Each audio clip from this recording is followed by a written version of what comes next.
A soneca para a criança é uma boa pedida ou vai atrapalhar o sono noturno? Mito ou verdade? A criança que faz cama compartilhada com seus pais ou no mesmo quarto, ela está recebendo informações positivas ou negativas para a vida adulta? E juntas, vamos construir uma rotina melhor para chegar ao momento do sono e um sono de qualidade? Eu sou Patrícia, escritora, palestrante e criadora do método Amar e Conectar. Quero aqui contribuir com você para cada dia transformar os seus dias em dias muito mais leves e principalmente a ter com seus filhos momentos mais prazerosos e formar crianças muito mais saudáveis lá na vida adulta. Vem comigo para o vídeo de hoje. Vamos falar então da soneca, o primeiro tópico que eu separei para falar um pouquinho com você. Muitas vezes nós já ouvimos que sim, a criança dorme à tarde e acaba que tem dificuldade de dormir à noite ou não dorme a noite inteira.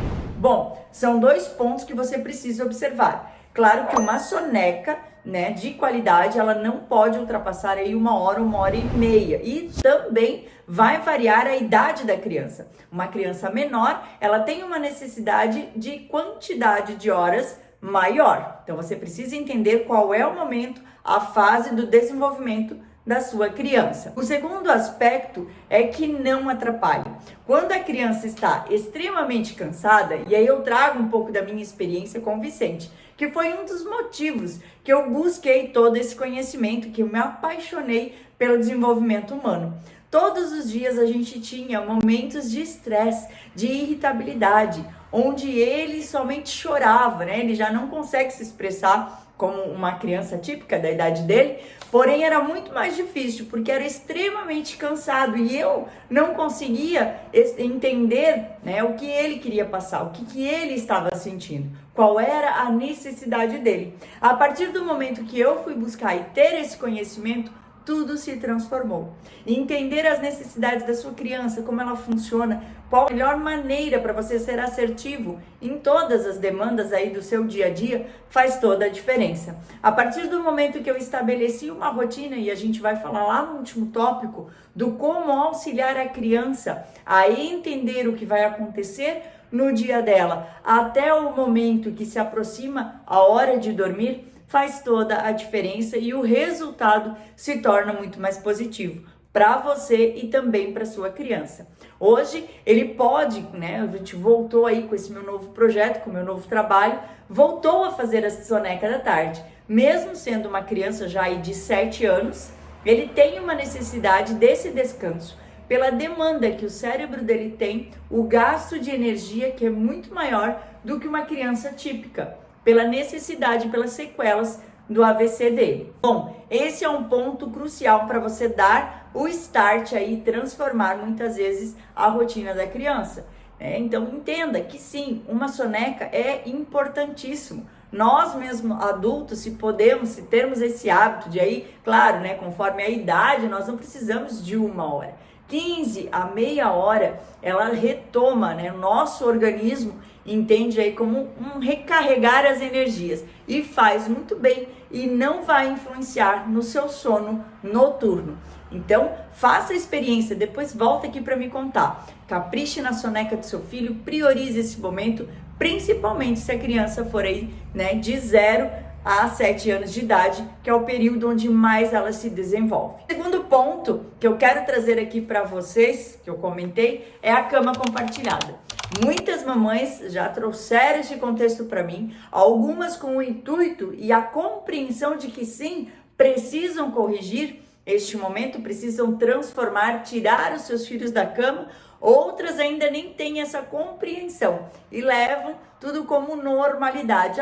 Mas meu filho vai crescer e eu quero aproveitar ao máximo ele perto de mim. Mas dormir é um momento fundamental, como nós já falamos até aqui.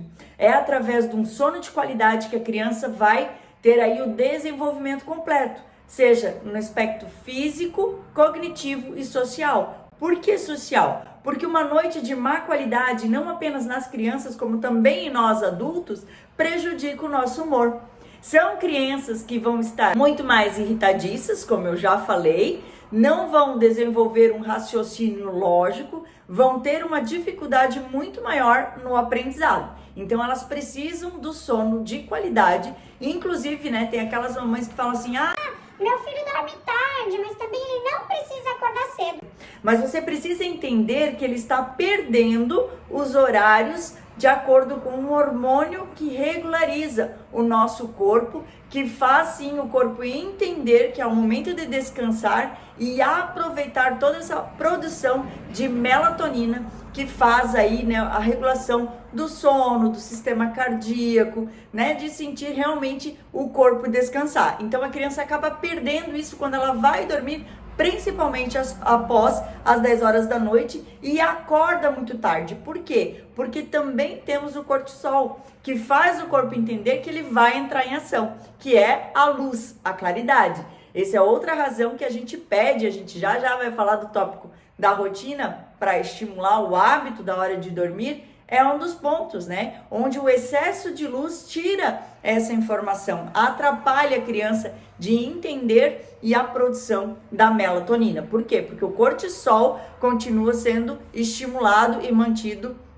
em alto nível. E aí acaba que você não tem um resultado tão positivo e dificulta muitas vezes esse momento de dormir, quando, né, você pode estar priorizando e fazendo a diferença, tendo sim um sono de muito mais qualidades.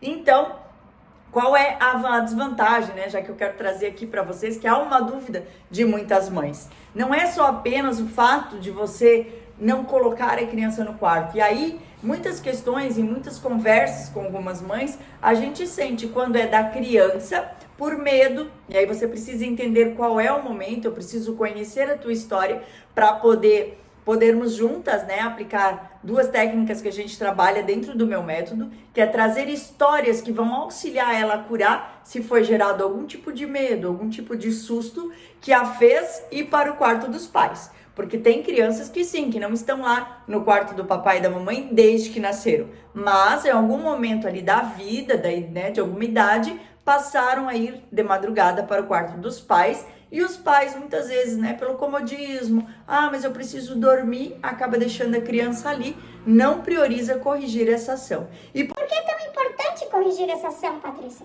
Porque as crianças, elas nascem totalmente dependentes. Nós, né, fizemos tudo por aquela criança. Ela depende de nós para se alimentar, ela depende de nós para higiene pessoal, ela depende de nós porque ela não caminha. Todas as áreas ela é totalmente dependente do papai e da mamãe. Então, o que nós, como pais, precisamos desenvolver essa criança? A se tornar independente.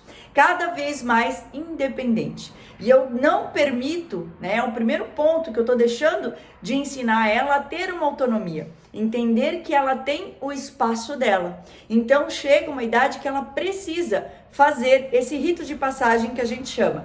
E é uma forma, né, se essa criança não estava... Se estava com você, aliás, desde bebê na cama, é um rito de passagem que você vai ajudá-la a entender que ela está mudando de fase. E aí a gente entra com várias brincadeiras, traz algo que a criança gosta para trabalhar essa passagem de fase, para ela entender que ela já é capaz de ter a caminha dela, o quarto dela, com carinho, com amor. Não é porque ela vai para o outro quarto que ela vai ser menos amada e que a mamãe não vai estar ali. Mas é preciso, de novo, eu falo aqui da criação de hábitos, né? Manter isso por 10 dias, para que a criança se acostume. E sim, vai acontecer de que, vou voltar para o quarto da mamãe, acordei, tive um pesadelo, senti aquela mesma sensação, vou voltar para o quarto da mamãe. Aí é o momento de você ser perseverante, né? De você ser persistente no teu objetivo. Vou perder algumas noites, vou me levantar, vou para o quarto da criança, entender o que ela está sentindo. A criança precisa, sim, ser compreendida, e com as histórias que eu curam, que eu ensino dentro do meu método, com certeza você vai auxiliar para que cada vez menos ela acorde à noite e vá te procurar. Mas sempre com muito carinho, sem cobrança, sem comparação. Outro ponto é quando as mamães já estão dependentes emocionais desse momento. Aquele sentimento muitas vezes de perda, né? Que muitos falam, mas é meu filhinho pequenininho, vai crescer, vai passar tão rápido. Mas você tem vários momentos para construir com o seu filho, com a sua filha. Então, entenda que o momento de dormir é prioridade para eles e para você. O casal precisa de intimidade. E várias, né? Existem comprovações científicas que mesmo dormindo, nós temos sentimentos e percepções que ficam ativadas. Então, mesmo que a criança está no mesmo quarto, ela pode receber sim, sentir se algo acontece, algum momento de intimidade. E nem sempre isso é favorável para a criança, porque é uma experiência que para ela, da maneira como ela vai sentir, pode ser lá na frente, né, um sentimento que ela carregue como reprovação. Então é importante sim o casal ter o seu espaço, o seu momento individualmente, assim como é para a criança despertar para essa autonomia, essa responsabilidade e esse senso de espaço. Por isso que é tão importante, né, tirar essa cama compartilhada com todo carinho, com todo amor, e que sim, é muito possível e pode contar comigo quando você precisar. Vamos para o terceiro tópico. Como construir, então, essa rotina para me auxiliar que as minhas crianças também entendam que se aproxima a hora de dormir? Muito bem, um dos aspectos e um dos mais importantes eu já trouxe aqui. Vamos diminuir a luminosidade da sua casa. E claro, né, de todos os outros, das outras fontes. Por quê? Porque o excesso da luz inibe a produção da melatonina. Então, né, aqui em casa, por exemplo, a gente já tem os 3 níveis da luz, que é a luz branca, a luz clara e a luz amarela, que já dá essa sensação, né, de tranquilidade, de maior leveza para as vistas. O segundo ponto é você diminuir o tom da voz. Falar de forma suave, falar de forma mais tranquila, para que você possa, né, passar para a criança essa mesma tranquilidade, essa mesma leveza. E com o passar dos dias, ela já vai entender automaticamente que é um momento diferente que se aproxima. O terceiro passo, então, é você fazer uma sequência de atividades. Claro, sem ser atividades que sejam agitadas. Lembre-se, você está diminuindo o ritmo para a criança entender que está se aproximando a hora de dormir. Então, nada de pega-pega, nada de joga bola, nada de lutas, atividades relaxantes. Uma boa leitura, uma contação de história, né? Fazer uma boa oração. Eu trago esse exemplo porque o Vicente, ele adora esse momento onde a gente faz a nossa oração, onde ele, do jeitinho dele, claro, responde como que foi o dia dele. A gente trabalha com a técnica dos 15 minutos também. Então, é importante você aproveitar esse momento, criar conexão com seu filho. Por quê? Porque é no sono também, lembra, o sono REM, que faz os registros da memória. Associa todas as informações que você recebeu aí ao longo do seu dia. Então, que a criança vá para a cama com memórias positivas, com experiências gostosas, com memórias que lá na frente vão servir para ela construir os resultados dela. Então é fundamental que você crie esses momentos de conexão. E aí, né, claro, por exemplo, a nossa aqui, a rotina, a gente janta, aí provavelmente ele já tá com o banho tomado, ou às vezes depende do horário que a gente atrasa um pouquinho, ele vai para um banho, escova os dentes, aí a gente faz esse momento relaxante, né? Uma conversa, uma leitura, uma oração, e aí sim ele vai para a caminha dele. Então é importante você criar isso. E lembre-se, né? De novo falando aqui, persista. Não desista no terceiro e no quarto dia. Mas eu fiz 3 dias, Patrícia, e não deu certo. Não funcionou. A criança, no mínimo 10 dias para uma mudança de hábito. Nós adultos precisamos muitas vezes mais de 21 dias.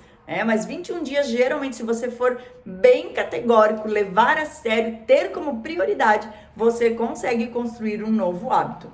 Então, lembre-se disso daqui, comenta, compartilhe com todas as mamães que talvez ainda não estejam por aqui e já chama as mamães para se inscrever aqui. Se você ainda não é inscrito, se inscreve, vai lá no meu Instagram, comenta o que fez sentido para você e comenta sobre o sono aí da sua casa. Todos na sua casa têm um sono de qualidade? Você prioriza esse momento?